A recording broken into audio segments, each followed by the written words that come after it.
Lakuin 3 hal ini di tempat PKPA kalau kamu nggak mau nyesel. Pertama, harus punya inisiatif yang tinggi. Jadi jangan pengennya disuapin terus atau nunggu disuruh dulu baru bergerak. Karena kadang pembimbing kita di tempat PKPA juga disibukkan dengan kerjaannya sendiri dan mungkin sewaktu-waktu lupa buat ngasih kita arahan. Jadi lebih baik di reach out terlebih dahulu.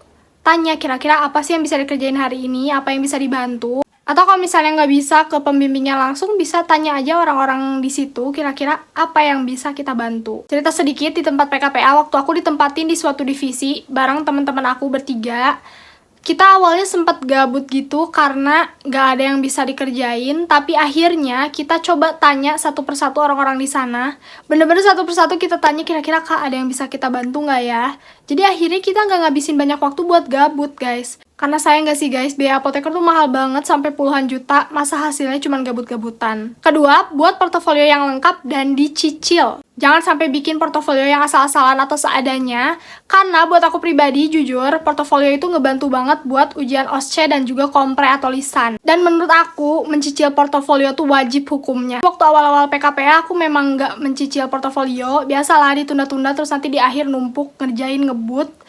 Nah, di situ aku sadar ternyata ada lumayan banyak hal yang aku belum pahami dan harus aku tanyain ke pembimbing aku. Tapi karena waktu itu di akhir masa PKPA, nggak cukup waktunya, jadi nggak semua pertanyaan bisa kejawab. Dan dari sini aku sadar kalau mencicil portofolio itu selain bisa mengurangi beban stres kita di akhir masa PKPA, bisa bikin kita sadar lebih dini juga mengenai apa aja sih yang belum kita pahami, jadi kita bisa punya banyak waktu buat konfirmasi langsung ke sumbernya. Yang ketiga, ini sebenarnya klise banget tapi perlu diingatkan berkali-kali, yaitu jaga kesehatan fisik dan mental. Aku sering banget dengar kabar ada teman-temanku yang tumbang dan masuk IGD selama PKPA. Memang PKPA tuh super capek, bukan cuma secara fisik tapi juga mental. Jadi sebisa mungkin tetap dijaga makanannya, makan makanan yang sehat, atau at least jangan skip makan deh guys. Terus kalau soal mental, gak mungkin juga sih aku bilang jangan stres karena pasti stres, tapi seenggaknya bisa di-manage guys stresnya supaya gak berkepanjangan dan menyebabkan penyakit. Memang hal yang paling menantang selama masa PKPA yang aku rasain itu, dimana kita harus beradaptasi